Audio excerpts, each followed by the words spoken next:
बोलिए श्री कृष्णचंद्र भगवान की जय। युधिष्ठिर ने पूछा, भगवान, फाल्गुन मास के शुक्ल पक्ष की एकादशी का क्या नाम है और उसका महात्म्य क्या है, बताने की कृपा कीजिए। भगवान श्री कृष्ण बोले, महाभाग धर्मनंदन, सुनो, तुम्हें इस समय वह प्रसंग सुनाता हूँ जिसे राजा मानदाता के पूछने पर महात्मा वशिष्ठ ने कहा था। फाल्गुन शुक्ल पक्ष की एकादशी का नाम आमल की है। इसका पवित्र व्रत विष्णु लोक की प्राप्ति कराने वाला है। मानदाता ने पूछा, द्विजश्रेष्ठ, ये आमल की कब उत्पन्न हुई, मुझे बताइए। वशिष्ठ जी ने कहा, महाभाग सुनो, पृथ्वी पर आमल की उत्पत्ति किस प्रकार हुई यह बताता हूँ। आमल की महान वृक्ष है, यह सब पापों का नाश करने वाला है। भगवान विष्णु के थूकने पर उनके मुख से चंद्रमा के समान कांतिमान एक बिंदु प्रकट हुआ। वह बिंदु पृथ्वी पर गिरा, उसी से आमल की आंवले का महान वृक्ष उत्पन्न हुआ। यह सभी वृक्षों का आदिभूत कहलाता है। इसी समय समस्त प्रजा की सृष्टि करने के लिए भगवान ने ब्रह्मा जी को उत्पन्न किया। उन्हीं से इन प्रजाओं की सृष्टि हुई है।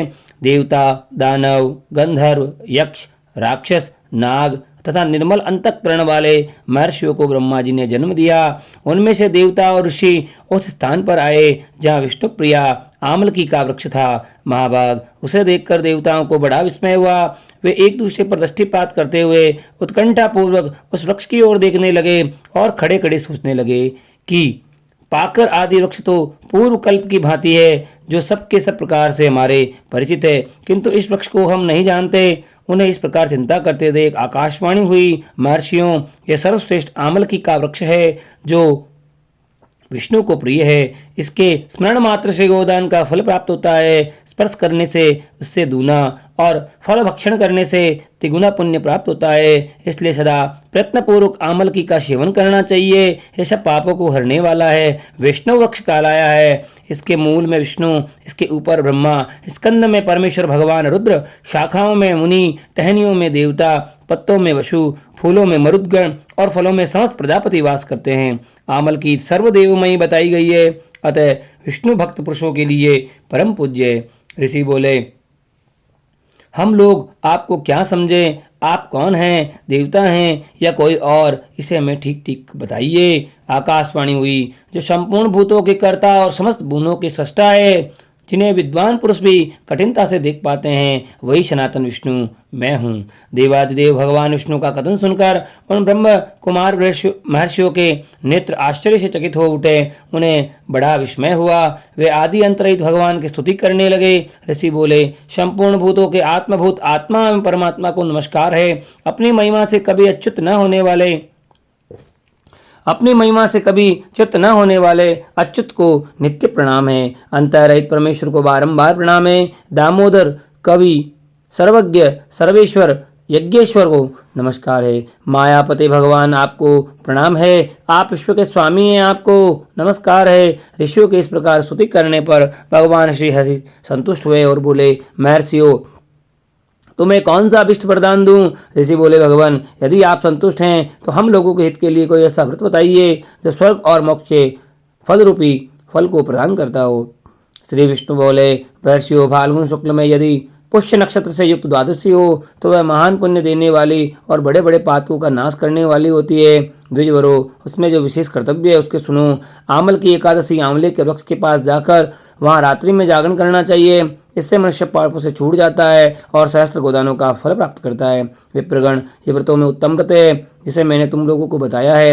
ऋषि बोले, भगवान, इस व्रत की विधि बताइए, यह कैसे पूर्ण होता है, इसके देवता, नमस्कार और मंत्र कौन है, उस समय स्नान और दान कैसे किया जाता है, पूजन की कौन सी विधि है, इसके लिए क्या मंत्र है, इन सब बातों का यथार्थ रूप से वर्णन कीजिए। भगवान विष्णु ने कहा, द्विजवरो, इस व्रत की जो उत्तम विधि है उसको श्रवण करो। एकादशी को प्रातः काल धावन करके संकल्प करें, हे पुंडरीकाक्ष, हे अच्युत, मैं एकादशी को निराहार रहकर दूसरे दिन भोजन करूंगा, आप मुझे शरण में रखें। ऐसा नियम लेने के बाद पतित, चोर, पाखंडी, दुराचारी, मर्यादा भंग करने वाले, गुरु पत्नीगामी मनुष्यों से वार्तालाप न करें। अपने मन को वश में रखते हुए नदी में, पोखरे में, कुएं पर अथवा घर में स्नान करें। स्नान के पहले शरीर में मिट्टी लगाएं और मिट्टी लगाकर स्मरण करें, वसुंधरे, तुम्हारे ऊपर अश्वरथ त्याग करते हैं। वामन अवतार के समय भगवान विष्णु ने तुम्हें अपने पैरों से नापा था। मत के मेरे करोड़ों जन्मों में जो पाप किए हैं उन सबको आप हर लो, हर लो, हर लो। फिर स्नान करें, स्नान की अधिष्ठात्री देवी को स्मरण करें। माता, तुम संपूर्ण भूतों के लिए जीवन हो, वही जीवन जो स्वेदज और उद्भिज जाति के जीवों का रक्षक है। तुम रसों की स्वामिनी हो, तुम्हें नमस्कार है। आज मैं संपूर्ण तीर्थों, कुंडों, झरनों, नदियों और देव संबंधी सरोवर में स्नान कर चुका हूँ। मेरा यह स्नान उक्त सभी स्नानों का फल देने वाला हो। विद्वान पुरुष को चाहिए कि वह परशुराम जी की सोने की प्रतिमा बनाए। प्रतिमा अपने शक्ति और धन के अनुसार 1 और आधे माह से स्वर्ण की होनी चाहिए। स्नान के पश्चात घर आकर पूजा और हवन करें। इसके बाद सब प्रकार की सामग्री लेकर आंवले के वृक्ष के पास जाए। वहां वृक्ष के चारों ओर जमीन को झाड़ बुहार लीप पोत कर शुद्ध करें। शुद्ध भूमि में मंत्र पाठ पूर्वक जल से भरे हुए नवीन कलश की स्थापना करें। कलश में पंचरत्न और दिव्य गंध आदि छोड़ दें। श्वेत चंदन से उनको चर्चित करें। कंठ में पुष्प की माला पहनाएं। सब प्रकार के धूप की सुगंध फैलाएं। जलते हुए दीपों की श्रेणी में सजाकर रखें। यह है कि सब और सुंदर मनोहृदय उपस्थित करें। पूजा के लिए नवीन छाता, जूता, वस्त्र आदि मंगाकर रखें। कलश के ऊपर एक पात्र रखकर दिव्य लाजों खीलों से भरकर रख दें। फिर उसके ऊपर स्वर्णमय परशुराम जी की स्थापना करें। विशोकाय नमः कहकर उनके चरणों की, विश्वरूपिणे नमः से दोनों की घुटनों की, उग्राय नमः से जांघों की, दामोदराय नमः कटिभाग की, पद्मनाभाय नमः से उदर की, श्री वस्त्रधारिणे नमः से वक्षस्थल की, चक्रिणे नमः से बाएं बाह की, गजनी नमः से दाहिने बाह की, वैकुंठाय नमः से कंठ की, यज्ञ मुखाय नमः से मुख की, विशोक निधये नमः से नासिका की, वासुदेवाय नमः से नेत्र की, वामनाय नमः से ललाट की, सर्वात्मने नमः से संपूर्ण अंगों और मस्तक की पूजा करें।